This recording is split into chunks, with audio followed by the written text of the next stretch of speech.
எவ்வளவு அவதூறுகள். கரூர் விஷயத்தை பத்தி ஊருக்கே தெரியும். ஆனா போடு, விஜய் மேல பழிய போடு. என்னடா இவ்வளவு பெரிய ஒரு பழிய தூக்கி விஜய் மேல போட்டாலும் மக்கள் விஜய் கூடவே நிக்கிறாங்க. இது என்னடா அதிசயமா இருக்குது அப்படின்ட்டு அது ட்ரை பண்ணி பார்த்தாங்க. அது மக்கள் கிட்ட எடுபடல. சரி, அடுத்து வேற என்ன பண்ணலாம்? முடக்கு, ஜனநாயகனா முடக்கு. படத்தை முடக்குனா கொஞ்சம் பையன் கொஞ்சம் டிஸ்டர்ப் ஆயிடுவான். அதனால படத்தை முடக்கு. இது யாரு முடக்குனாங்கன்றது உங்களுக்கே தெரியும். அது நான் சொல்ல வேண்டிய அவசியம் உங்களுக்கு இல்லை.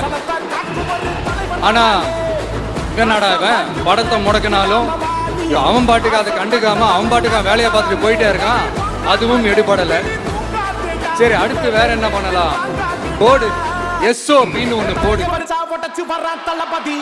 விஜய்க்கு மட்டும் தனியா ரூல்ஸ், தனியா ரெகுலேஷன்ஸ், தனியா கண்டிஷன்ஸ்.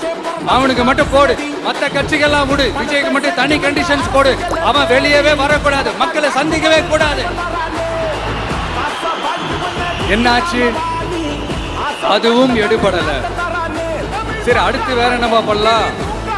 நம்மளை சுத்தி இருக்கிறவங்கள வச்சு, அதாவது இத்தனை வருஷமா வெயிட் பண்ணி இப்போ எலெக்ஷனுக்கு 30 நாளைக்கு முன்னாடி கரெக்டா அந்த டைம் பார்த்து ஒரு அவதூறு பரப்ப வேண்டியது. அது என்னன்னு உங்களுக்கே தெரியும்.